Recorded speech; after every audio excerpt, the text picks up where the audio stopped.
Chairperson. We pay our respects to the elders and ancestors, past and present, and extend our appreciation to the Indigenous experts and participants at this session. We use this opportunity to address the Special Rapporteur on the Rights of Indigenous Peoples and the expert mechanism on the Rights of Indigenous Peoples.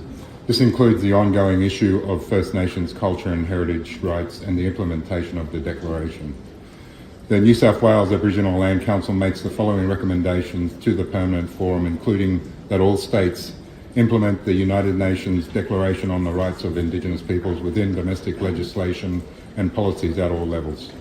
Acknowledge the interconnected nature of land, cultural heritage, language and identity. First Nations peoples must have access to these rights in order to fully realise our social, economic and cultural development. Immediately legislate to strengthen protections for First Nations culture and heritage. Reforms must be designed and endorsed by First Nations peoples in alignment with the United Nations Declarations on the Rights of Indigenous Peoples, and fund and have confidence in First Nations community-controlled organisations to undertake culture and heritage programs.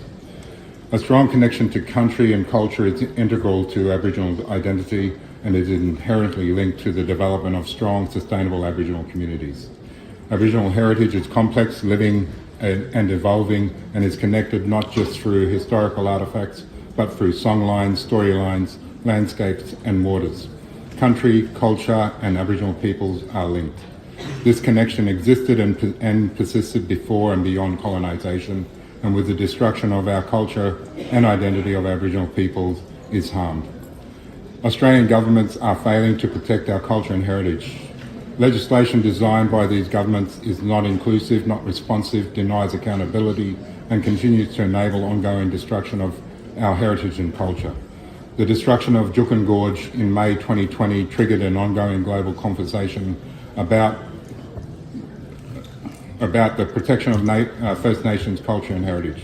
While Aboriginal peoples have been raising these concerns for many years over the ongoing and systematic degradation of culture and heritage, this event inspired a widespread review of the current legislation around Australia that permits the destruction of our culture. NSWALC demands that governments adhere to the principles of legislation they have designed.